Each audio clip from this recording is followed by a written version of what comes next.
per news sources and per information that's been gathered all around, I collected, if you played or play for Colorado Buffaloes football team, it's a disadvantage for you in the NFL draft.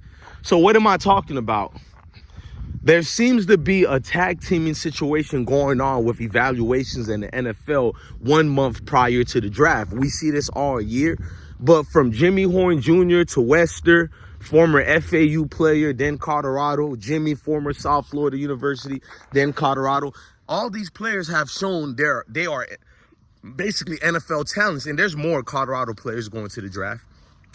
You got Travis Hunter and Shedeur, without a doubt, that should have been number 1 and 2 in the draft. But now, per reports, Travis Hunter's stock has dropped to the 6th pick or 7th pick. I don't know if it's because of his girl, Liana, or because of Colorado, but I'm going to say because of Colorado. His girl has nothing to do with the game of football, even though a distraction left and right. But Travis Hunter's stock has went down. He's being predicted as a 6th or 7th pick in the draft, which is weird as hell. I didn't think he was the number 1 pick in the draft because I think Shedeur is the number 1 pick in the draft. But you would think a team like Tennessee Titans, you would think a team like that, if they don't take Cam Ward with the number 1 pick, you mean to tell me the Titans are going to skip past Travis and Shedeur? Cleveland Browns are going to choose to skip past Travis and Shedeur for a defensive end because Myles Garrett is leaving your team? Well, we've seen what your team did with a Myles Garrett. Absolutely nothing. So what's the real reason for you to pass up on a top cornerback like that or a top quarterback? It makes no sense. And that's what I mean about the NFL teams sticking to code. It's political, ladies and gentlemen. It was never about wins and losses. It's about money. But these teams are making money regardless of losses. Don't let nobody fool you. Because of television deals, ticket sales, merchandise, the NFL is the biggest game that you can come to town to see, bro. The contract structures of the game allows and permits these teams to make so much abundance of money. In fact, every single one of those owners are in full control of the NFL commissioner. So to think Roger Goodell is favoring the average man and woman, you're a fool.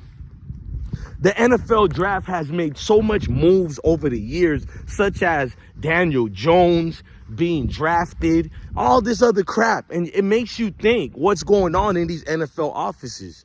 Travis Hunter, no matter what his girlfriend Liana did or the distraction it was, he's a Heisman-worthy winner. You can put him in the receiver position. You can put him in the slot. You can put him even in a tailback type-like position, an H-back. You can throw this man anywhere in the defensive side of things, as far as defensive back, I mean.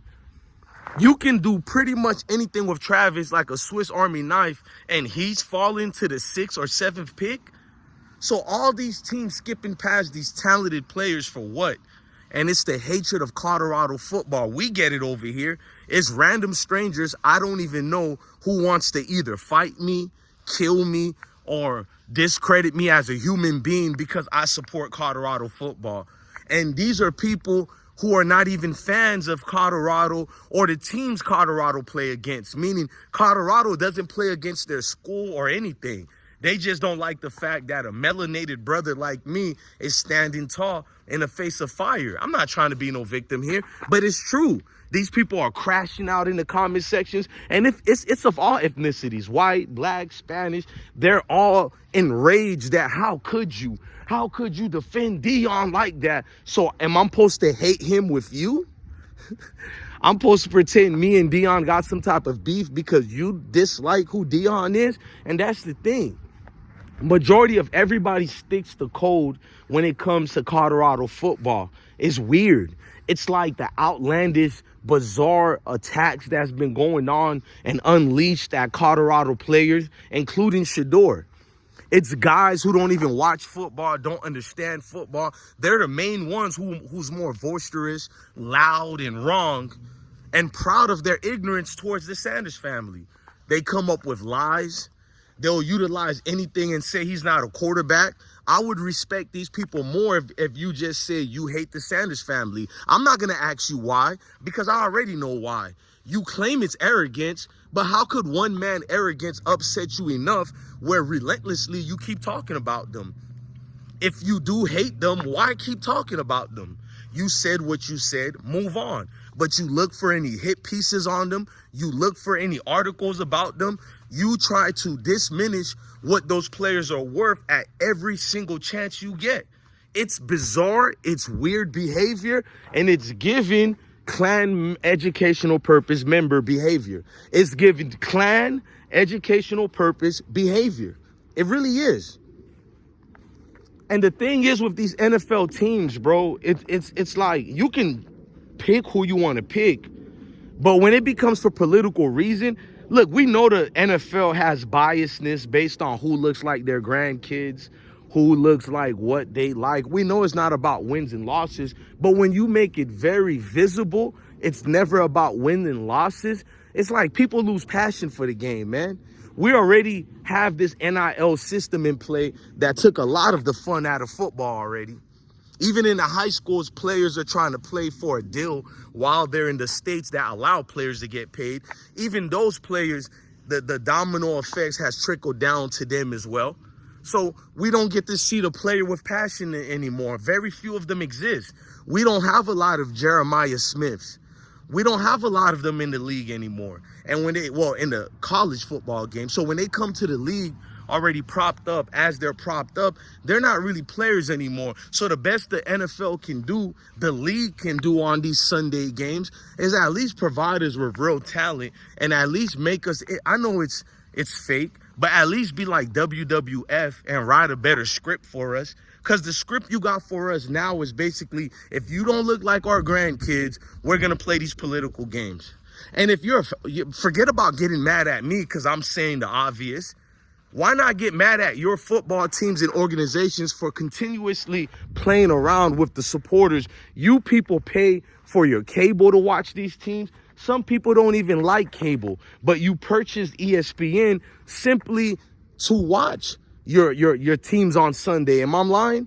A lot of you guys actually venture off to these football games. You're not just paying for the football ticket. You're paying for your outfit. You're paying for the people who are coming with you and accompanying you to the games. You're paying for the food, the beverages, the parking, the gas, just everything. So it's costing you a lot. The least these organizations can do, at least pretend they care about the people, right? So go ahead and not draft Travis. Don't draft Shedeur. We know what it's about. Cam Ward is an excellent quarterback. But if Deion Sanders was not in this draft, Cam Ward wouldn't get love like this. And I hate to admit it. I love you, Travis Hunter.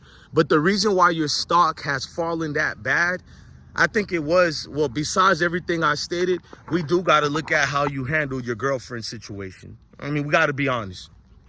Some teams don't want that type of garbage in their locker room. Everybody has girlfriends and drama and all that, but they control it where it doesn't hit the media. And you are showing in the future, if that woman decides to do anything to you, you can't control it. And a lot of teams look at it like that. We just got to be honest about the obvious situations. But look, man, I'm DJ Bless One, the best one. Love your family, love your kids, and stay blessed.